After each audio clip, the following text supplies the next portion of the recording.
Hello दोस्तों, कैसे हो? मेरा नाम है शादाब। और आज का जो हमारा ये वीडियो है, ये ब्लॉग है, आज हम लिंग वेतो प्रोजेक्ट के लिए है कि लिंग वेतो प्रोजेक्ट जो है सिर्फ और सिर्फ बुंदेलखंड के लिए नहीं है, ये उन आदिवासी लोगों के लिए बहुत ही महत्वपूर्ण है जो वहाँ के रहने वाले हैं।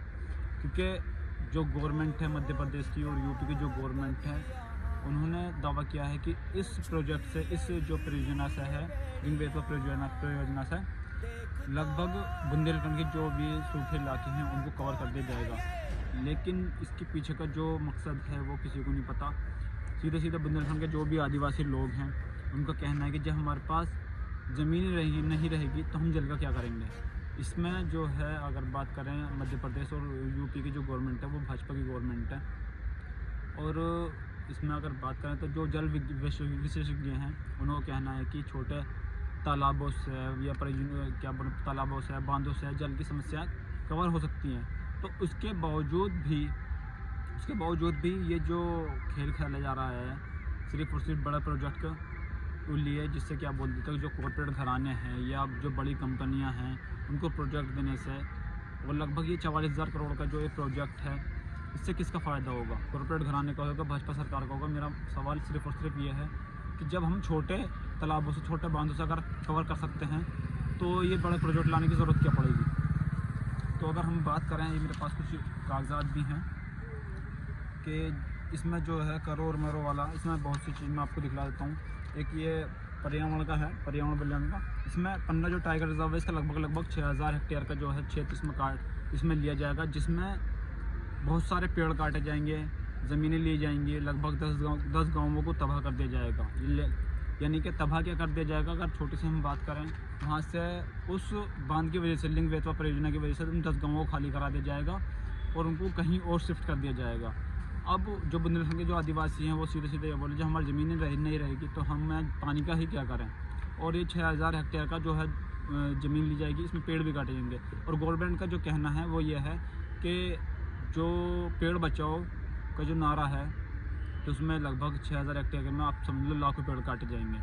तो इससे मकसद सीधा ये है, मैं आपको छोटी सी बात बताऊं, 44,000 करोड़ का ये जो प्रोजेक्ट है, लगभग 10 गाँव का उसमें ख़त्म कर दिए जाएंगे। 6,000 हेक्टेयर का ये जो है ज़मीन है। तो मेरी सीधी सीधी बात यह है कि जब भी चुनाव आता है, ऐसे बड़े बड़े प्रोजेक्ट आते हैं, उन प्रोजेक्ट के नाम पर ही आदिवासियों को समझ लो या मजबूर लोगों को समझ लो, उनको टारगेट करा जाता है। उन प्रोजेक्ट के ज़रिए क्या बोले, गवर्नमेंट बनाई जाती है, कहीं हिंदू मुस्लिम कराई जाती है, कहीं कुछ करा जाता है, कहीं कुछ कराया जाता है। तो ये सारे जो भी प्रोजेक्ट हैं, एक बड़े चुनाव आने के टाइम पर ही क्यों आते हैं? और मेन चीज़ ये है, चुनाव आने के टाइम पर भी आए तो, लेकिन जब हमारा छोटे तालाबों से, छोटे जो जनसंग्रह हैं, ये छोटे बांधों से हम कवर कर सकते हैं, बुंदेलखंड हो या अदरवाइज़ किसी भी ऑल इंडिया में कहीं भी अगर ज़रूरत है कहीं, तो हम उससे कवर कर सकते हैं। तो बड़े प्रोजेक्ट लाने की ज़रूरत क्या है? अब एक तो 44,000 करोड़ का बड़ा प्रोजेक्ट हो गया, ऊपर से 6,000 हेक्टेयर की ज़मीन हो गई, इसमें पेड़ पौधे काटे जाएंगे, 10 गाँव ख़त्म कर दिए जाएंगे। और चुनाव के टाइम पे ही क्यों आते हैं? चुनाव से पहले क्यों नहीं दिखते?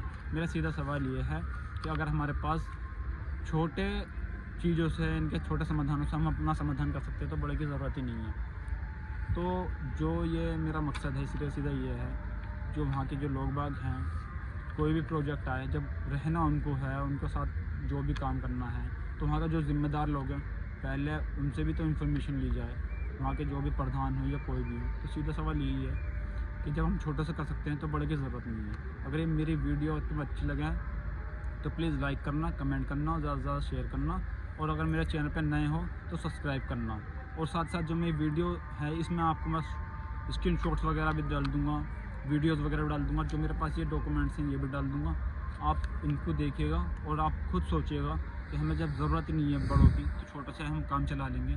तो इसमें गवर्नमेंट को भी मैं सीधा निशाना बना रहा हूँ, और सीधी मैं कहना चाहता हूँ, प्लीज़ आप ये ऐसा ना करिए जिससे बेघर लोग, आदिवासी हों, मजबूर लोग हों, बेघर हों। Thank you, bye bye.